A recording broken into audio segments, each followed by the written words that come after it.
नहीं, मैं कह रहा हूं कि देखो, फिर से समझाता हूँ। मैं कह रहा हूं अगर मैंने तीन नंबर्स लिखे हैं, तीन नंबर कौन कौन से हैं? एक है 7, एक है 14, एक है 10। तो पहली बारी मैंने इनको ऐसे लिखा, ऐसे। यस ठीक है। सर। फिर मैंने आपसे पूछा कि इससे कोई जानकारी मिल रही है आपको? आपने कहा नहीं, इससे तो समझ नहीं आ रहा है कुछ। फिर यही तीन नंबर मैंने ऐसे लिखे, ऐसे। तो अब मैं पूछ रहा हूं, अब कुछ जानकारी मिल रही है? कुछ कुछ इंफॉर्मेशन मिल रहा है आपको? सर आशु 7 मार्क्स, मतलब सर आशु सर को 7 मार्क्स मिले हैं, विक्की को 10 मार्क्स मिले हैं, राहुल को 14 मार्क्स मिले हैं।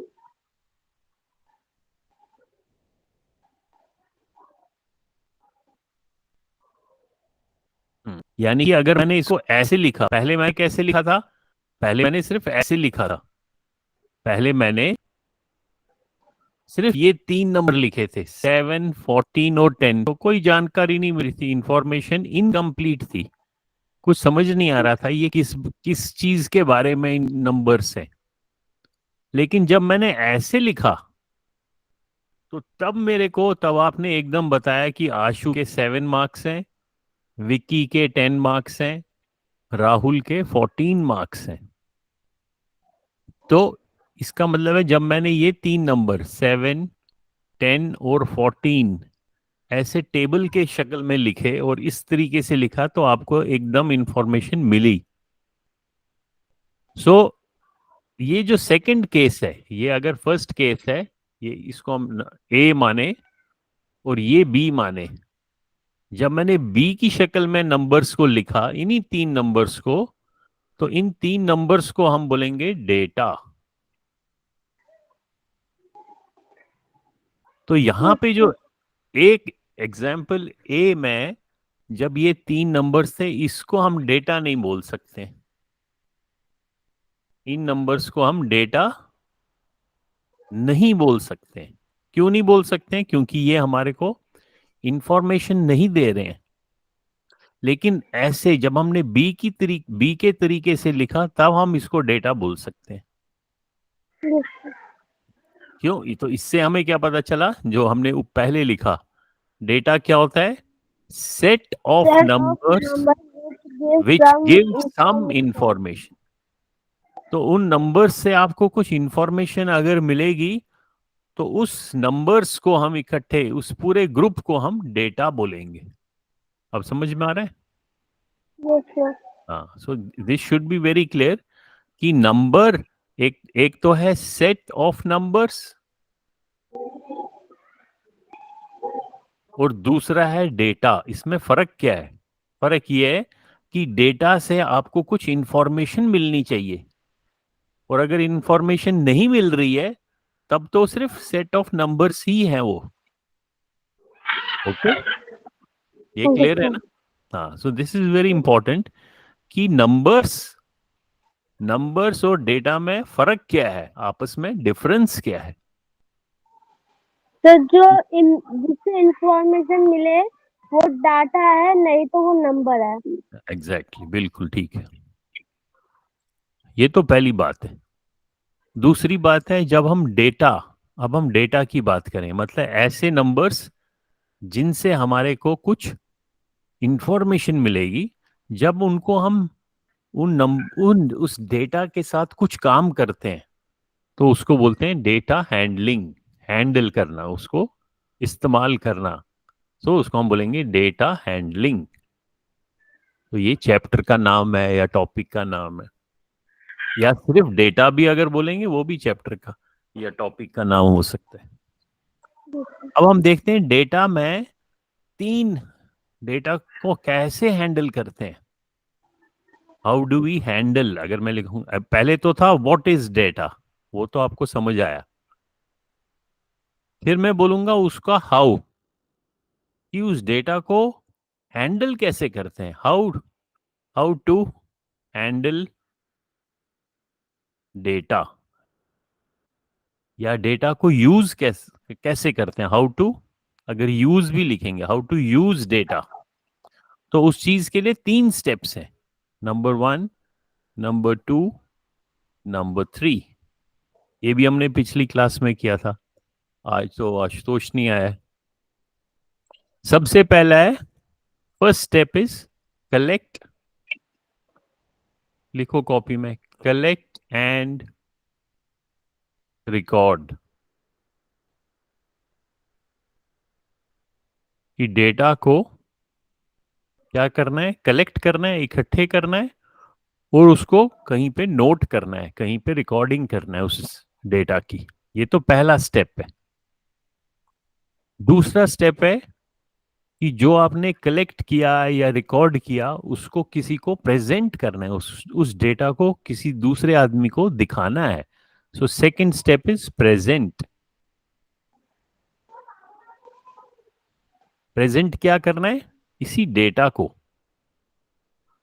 जब आपने मान लो पहले पहले कलेक्ट किया, फिर रिकॉर्ड किया, और उसके बाद जो आपने रिकॉर्ड किया है या जो आपने कलेक्ट किया है वो आप अपनी मान लो मैम को दिखाते हो, या सर को दिखाते हो, या अपने फ्रेंड्स को दिखाते हो। तो जब आप दिखाते हो उसका मतलब है आप उस डेटा को प्रेजेंट कर रहे हो। ठीक है, yes, sir. तो ये सेकंड स्टेप हो गया। और थर्ड स्टेप है, जो आपने डेटा अब किसी और को प्रेजेंट किया या किसी दूसरे ने आपको प्रेजेंट किया, तो उस डेटा में से आपको मीनिंग निकालना है। Okay, sir. Find meaning. जैसे अभी मैंने आपको वो मार्क्स का दिखाया था, तो फिर Yes, जब sir. मैंने आपसे पूछा कि, तो आपने कहा रे सबसे ज्यादा मान लो वो तो वो मिटा दिया मैंने, विक्की के मार्क्स थे या जो भी था। तो उसमें Yes, से sir. आपने अलग अलग मीनिंग निकाला कि विक्की के कितने मार्क्स थे और Ah, आशु के कितने मार्क्स थे। तो आपने क्या किया, उस डेटा को पढ़ने के बाद उसमें से you have found some meaning. तो फाइंड मीनिंग को हम, एक इंग्लिश का वर्ड है, उस वो वर्ड लिखो आप, उसको कहते हैं इंटरप्रेट।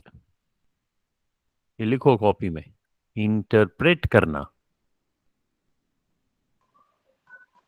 इंटरप्रेट करना का क्या मतलब हुआ, find meaning. Find meaning. Very good. तो ये 3 स्टेप्स हैं, ये इंपॉर्टेंट चीज है। ये आप डेटा हैंडलिंग जब किसी भी क्लास में पढ़ोगे, fourth, fifth, six, seventh, eight, nine, tenth, 11, 12, यही 3 स्टेप्स करोगे आप। इसलिए ये आपको क्लियर होना चाहिए कि डेटा हैंडलिंग में हम क्या करते हैं।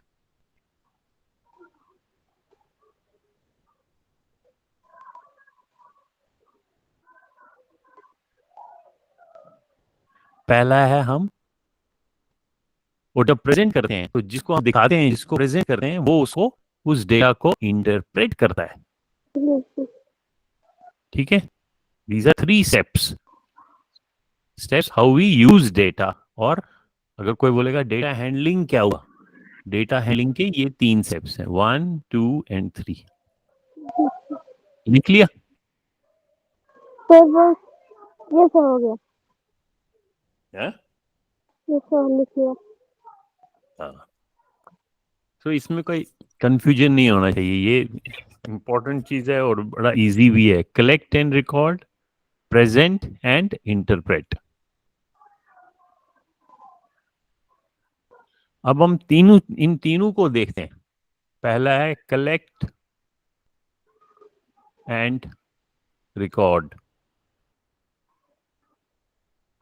तो कैसे कलेक्ट करेंगे और कैसे उसकी रिकॉर्डिंग करेंगे, किसको, डेटा को। बेटा को। ये तो पहला स्टेप है।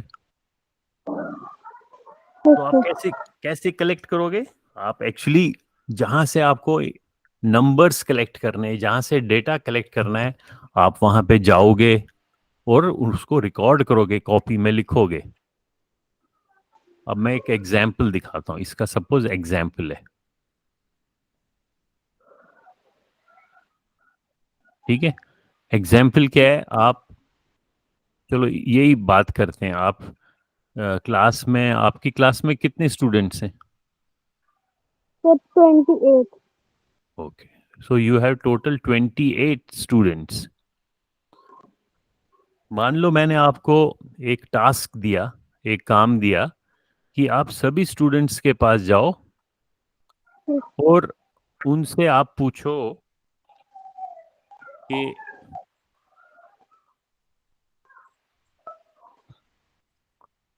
अ, सर एक एक नंबर पूछना है। हाँ, आप उनके मार्क्स कलेक्ट करो, मार्क्स को कलेक्ट करना है। तो आप क्या करोगे, आप पहले यहाँ पे नेम लिखोगे और यहाँ पे लिखोगे मार्क्स। ठीक तो है। आप पहले पहले फ्रेंड के पास जाओगे, मान लो उसका नाम है सुमित, उसके marks, marks out of 20, Sumit ने कहा मेरे 15 आए। फिर नेक्स्ट स्टूडेंट से पूछोगे अमित, उसने कहा मेरे तो 8 मार्क्स आए। फिर किसी से पूछोगे से राकेश, वो बोलेगा मेरे तो 9 आए। ऐसे करते करते आप सभी स्टूडेंट्स के नाम और मार्क्स को कलेक्ट करोगे। सर एक डाउट है। हाँ, सर आपको मेरे दोस्तों के नाम कैसे पता चले? ये तो मैंने वैसे ही बोल दिए, ये तो बड़े कॉमन नेम है। ये तो सुमित, अमित, राकेश, ये तो लगभग हर क्लास में ही होते ही हैं। ये तो मैंने वैसे ही लिख दिया, मुझे मालूम नहीं है। मैं तो एग्जाम्पल दे रहा हूँ, एक उदाहरण दे रहा हूँ। ठीक है, तो ये आप क्या कर रहे हो, ये एक्सरसाइज, ये कौन सी एक्सरसाइज है योर? Data handle. हाँ, डेटा हैंडलिंग में कौन सा स्टेप है? Sir first. फर्स्ट स्टेप, कि आपने डेटा को कलेक्ट किया, कलेक्ट भी कलेक्ट किया एंड और रिकॉर्ड भी किया, कॉपी में साथ साथ में लिखा, उनका नाम लिखा और मार्क्स लिखे। तो ऐसे करते करते आप कितने कितने, ये ये फर्स्ट, ये मान लो फर्स्ट रो है, फिर ये सेकंड रो, फिर थर्ड रो, ऐसे कितने रोज हो जाएंगे? 28, क्योंकि आपने कहा मेरे क्लास में 28 स्टूडेंट्स हैं। तो सर। 28 मार्क्स आप कलेक्ट करोगे। और ऐसा भी हो सकता है उस दिन कुछ कुछ स्टूडेंट एब्सेंट भी हो सकते हैं, मान लो 4 स्टूडेंट एब्सेंट हुए, तो आप सिर्फ 24 स्टूडेंट्स के ही मार्क्स कलेक्ट कर सकते हो उस दिन, उस पर्टिकुलर डे पे। तो this was just an example of the first step, collecting and recording data. अब देखो इसमें भी अलग अलग जो टास्क, अभी तो मैंने क्या टास्क दिया था आपको कि आप हर पाँच स्टूडेंट मार्क्स। के मार्क्स कलेक्ट करो, तो आपने इस तरीके से किया। अगर अब मैं यही एक्सरसाइज थोड़ा डिफरेंट तरीके से आपको देता हूं, अब मैं बोलता हूं, अब आपने फिर से कलेक्ट करना है, कलेक्ट एंड रिकॉर्ड करना है मार्क्स को, लेकिन किसी और तरीके से। मैं नाम नहीं, मुझे नाम से कोई मतलब नहीं है, हर स्टूडेंट का नाम नहीं लिखना है। आपको टास्क ये है कि आप मुझे बताओ how many how many students have scored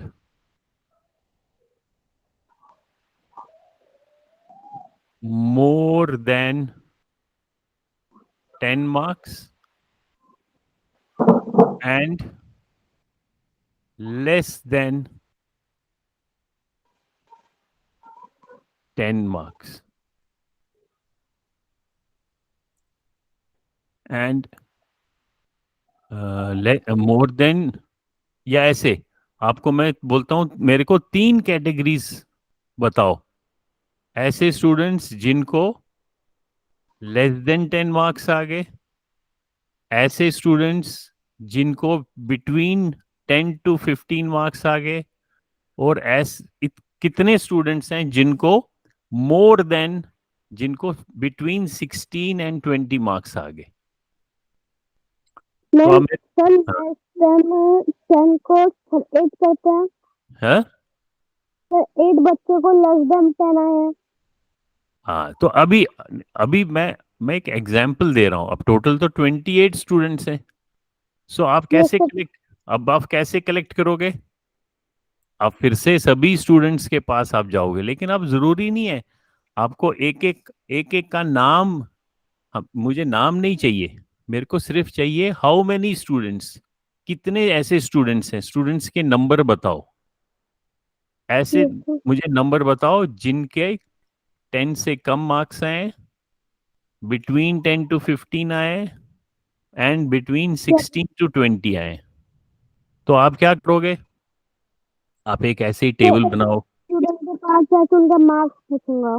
हाँ, सिर्फ मार्क्स लिखना है, लेकिन अब सर मार्क्स। जैसे कि मैं 8 स्टूडेंट के पास गया। सर उनके लेस देन 10 है तो उन उनके मार्क्स चार्ट बना के लिखूंगा। हाँ, लेकिन अब क्योंकि आपके पास तीन तीन कैटेगरीज हैं, ए, बी, सी, तो आप क्या करो, ऐसे अगर आप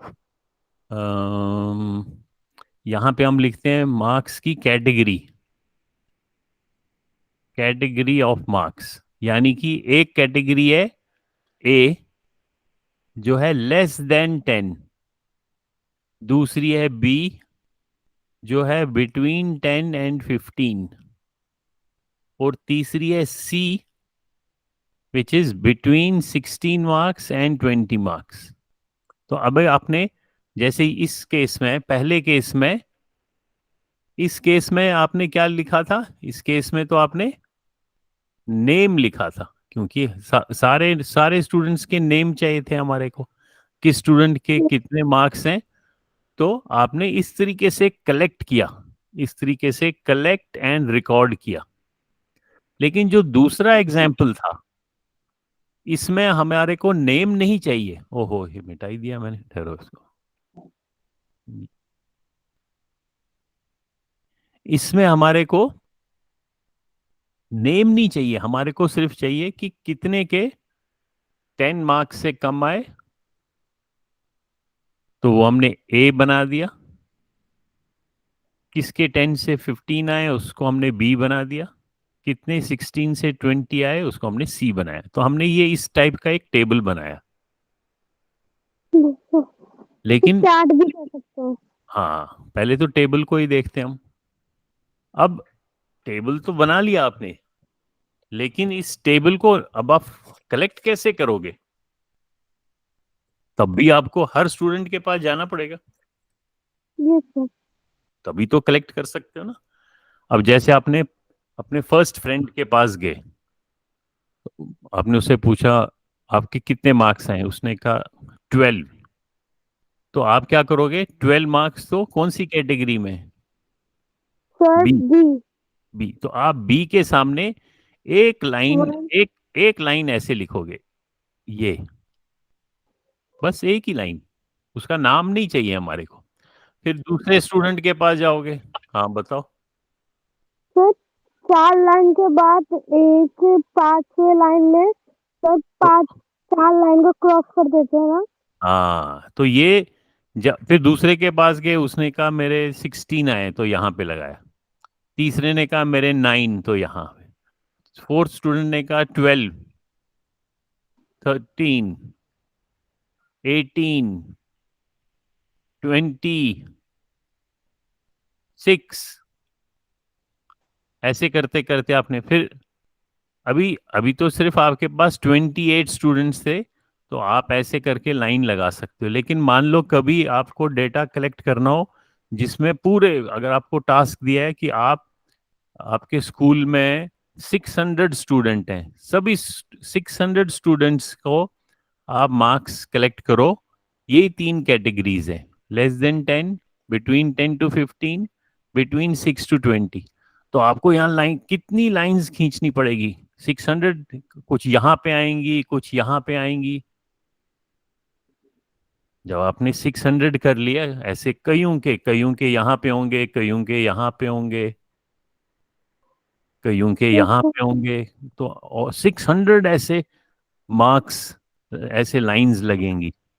और बाद में फिर मैं आपको बोलूंगा, अच्छा मुझे बताओ बिटवीन 10 and 15 मार्क्स कितने स्टूडेंट्स हैं, तो आप कैसे करो, क्या करोगे, हाउ विल यू फाइंड? है। 6 प्लस। हाँ, तो इन सबों को काउंट करना पड़ेगा, 1 2 3 4 5 6 तो वो बहुत बड़ी एक्सरसाइज हो जाएगी। इसलिए बेटर क्या है कि जब आप इसको रिकॉर्ड करते हो, कलेक्ट करते हो, उसी समय आप 4 के बाद जो फिफ्थ वाला है, सपोज यहाँ पे 4 ऐसे स्टूडेंट्स थे जिनको 10 to 15 के बीच में आया, और जब पांचवा भी आएगा आप इसको एक क्रॉस लाइन लगा सकते हो। फिर 4, फिर 4 और एक 5। अब उससे फायदा क्या है, बाद में कैलकुलेशन करना इजी है। जैसे ठीक अगर अब है मैं पूछूंगा, मुझे बताओ 10 to 15 के कितने स्टूडेंट्स हैं, सर। 15। 15, तो क्योंकि ये 5 का ग्रुप है, 5 into 3, 5 को 3 से मल्टीप्लाई करो तो आपको मिल गया 15 स्टूडेंट्स हैं।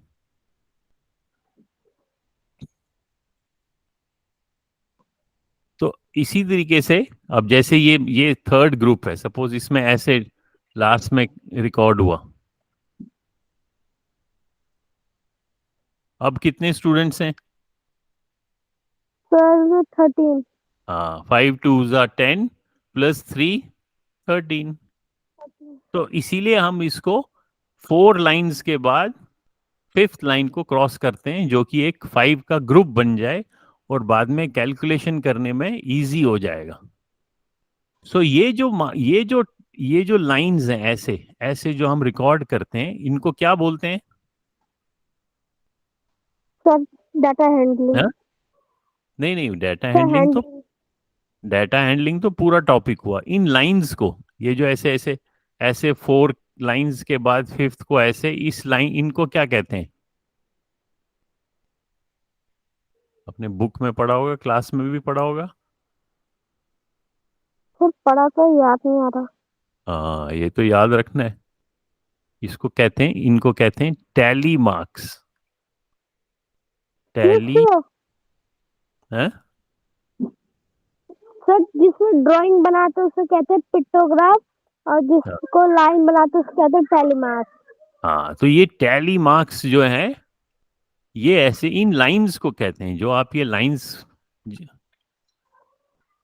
सो टैली मार्क्स, अगर कोई आपसे पूछेगा टैली मार्क्स किस लिए यूज होता है, व्हाई इज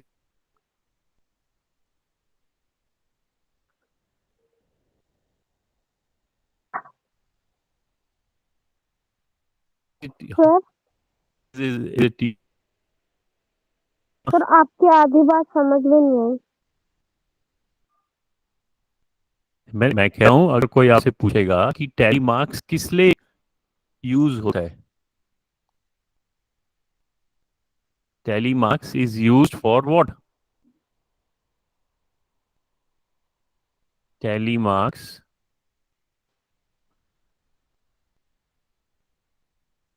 यूज्ड फॉर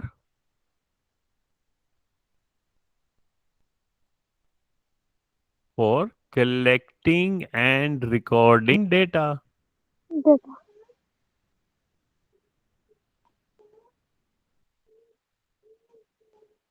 यही पहला स्टेप पढ़ रहे हैं ना हम।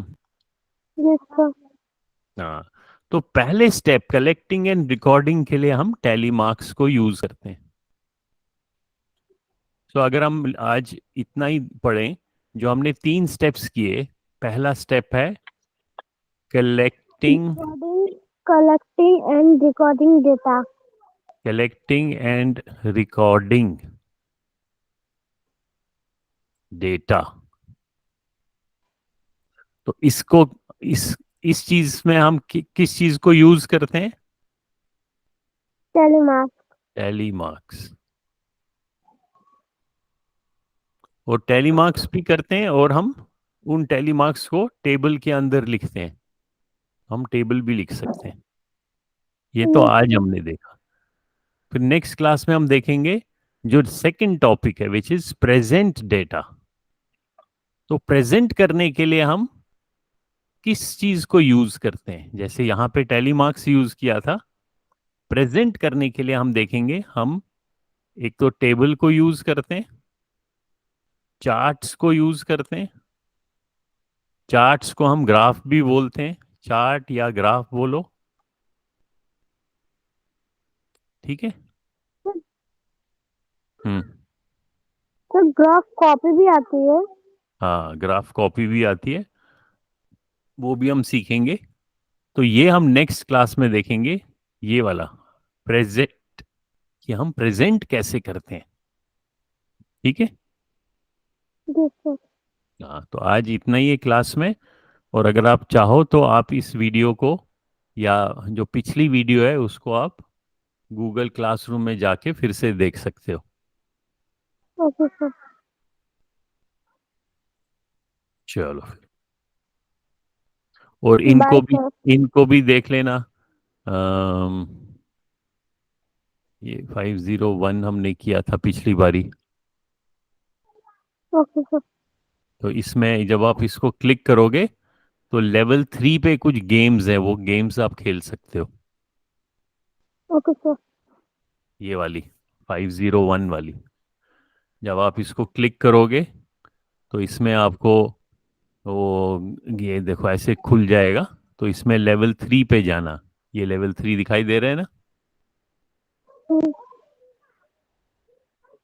ये मैं दिखाता हूँ, ये देखो लेवल 3 ये है। तो इसमें Yes, आप sir. कुछ बाद में इन गेम्स को हम फिर से, अगर अभी समझ नहीं आएगा तो आप कोशिश कर सकते हो, बाद में हम क्लास में ये सारी गेम्स खेलेंगे। ओके। Okay, sir. चलो, अब कॉपी में आपने नोट किया ना सारे आज की क्लास। Yes, sir. हाँ, तो जरा उसकी फोटो खींच के मेरे को भेजना व्हाट्सएप पे, देखूंगा कैसे नोट किया आपने। Okay, sir. Okay, bye. Sir आज का वीडियो भी डाल देना। हाँ, आज का वीडियो भी डाल देंगे।